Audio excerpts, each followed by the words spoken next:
sino niyo siya, si actual Radyoman Surge, Councilor. Radyoman Surge Santillan, Councilor. Okay. Okay, Surge. Okay. Good morning, no, sa atong pagpalamati sa DYHB, RMN. Implement na dili sa siyudad, actually, atamon niya ang compliance bala sa siyudad daw sa EO 39. So, nagpakamaayo si Mayor Albi nga mag-supply kita sa aton nga mga rice retailers din, no, sa nagkalain-lain nga market sa siyudad sa Bacolod, sa Libertad, Burgos, sa Central Market. Sabihin, may option ang aton tumuluyo na makabakal sa 45 kilos per kilo na bugas, no? 45 pesos kilo. So may ara kita dira available na bugas na 45 pesos ang kilo sa Libertad, sa Burgos, at sa Central Market. Okay, so nag-epekto na siya sa nagligad nga adlaw, Councilor, kag kay na inspection kami sa Burgos sa market kag sakto na, no? Ara na available na ang tag 45 kilos or pesos kada kilo sang bugas. Kag medyo manami ini siya kay may arab la option, no, ato sini nga mga kauturan, no, nga kung gusto nila yamon sini ang sahi sang bugas. Kamo na ila sini nga baknon. Hindi ka man sini malugi or hindi ka man magsiling kalakalain sining itsura niya, no, kay No. Kay local rice siya no? Makamot, pag ina siya well-milled, ina siya nga rice. Yes. So, may ara kanina sample, gipakita sa amon, gipalantaw sa amon, even sa vendors na to, no, sinhutan gina nila dayon. So, okay sa ila. Amo na nag-okay sila na mag-supply, no, sa na bugas. Yes. Pakita ina, dito sa may annex building, sa Libertad, may ara dira 5 sa rice retailer. Okay. Nagdugangan pa ina, no? Kaya kahapon, nagapanglista na to ang aton ng mga supervisors dira sa 3 ka merkado, kung sino pag ang gusto magpa-supply, no, sa sila na bugas. Okay. So, dito sa Burgos, may ara dira nga sa Ilado, pinamanda sa rice retailers man, dira sa may dalang Ilado, dalang Burgos, no? Ang sa Libertad, hindi na ko ka-specify kung diin nga rice retailer, pero ara dira sa Pagili Central Market.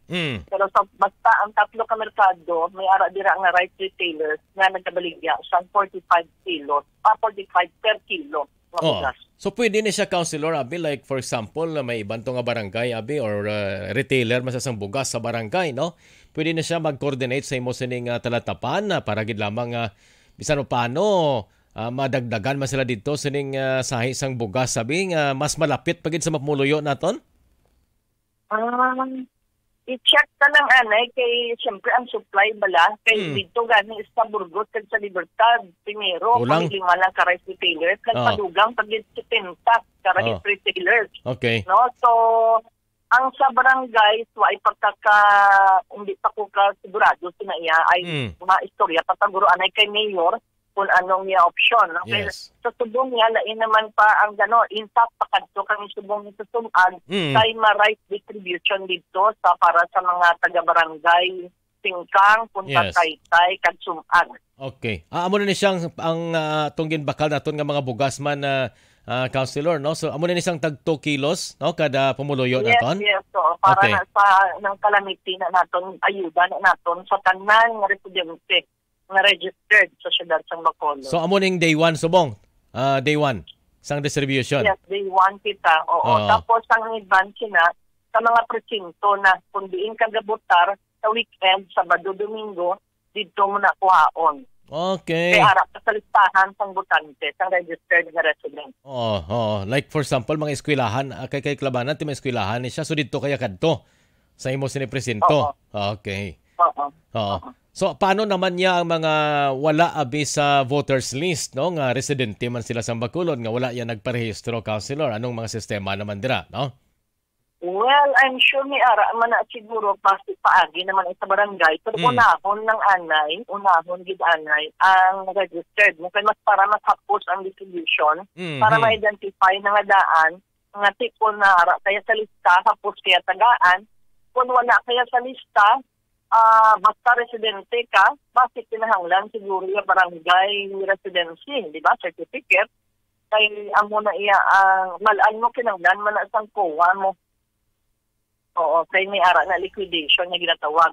So, kinanglan, unahon ginanay naton ang resident na registered, na rehistrado.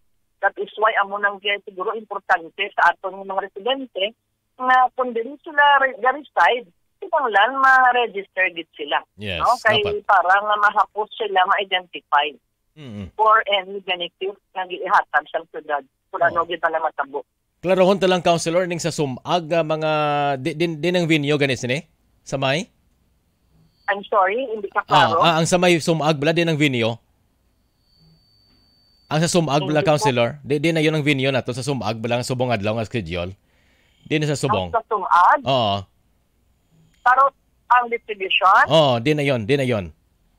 Sa sumag gym. Sumag gym. Subong kami dito. Okay, so sa sumag gym covering barangays like Tangob, Punta Taytay. Punta Taytay, Sumag, kag Singkang. Okay, so dira.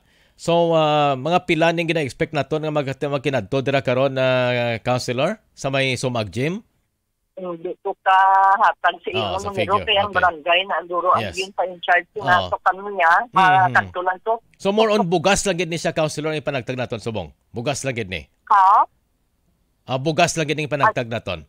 Nga tag 2 kilos. Bugas ang nabalaan ko rice distribution ang tekta mo yung information. Wala ko kabalo kung may iban pa. Okay, rice distribution. Sige. Ipa-cover naton to karon dugay councilor sa Sumag Gym. Sige. So anyway, salamat kid councilor sa pag-update sa amon and we hope no nga samtang available ining pinakabarato nga bugas nga quality pinakabarato nga bugas sa ato sa mga merkado. Kami mismo actually kami mismo sinagani ang iban mabakal gani guro kami kina nagpagkabalo sa mga empleyado naton sila mismo nagsiling si kami hindi napan mo kami naapektuhan man kami sa baha no so pag gusto man namon sang barato man quality man nga bugas so yung tagaan man yung supplyan man ang union. Yes. Ang union, dito sila mabakal sa union. Sa Bacolod City Employees Union. Aton nga back gym, no? Sige. Salamat kid councilor Good luck sa ato sa nga rice distribution today. Thank you. Salamat man. Okay. So may rice distribution na binaton sa Sabado pa. So may ara sa schedule subong sa Sumag Gym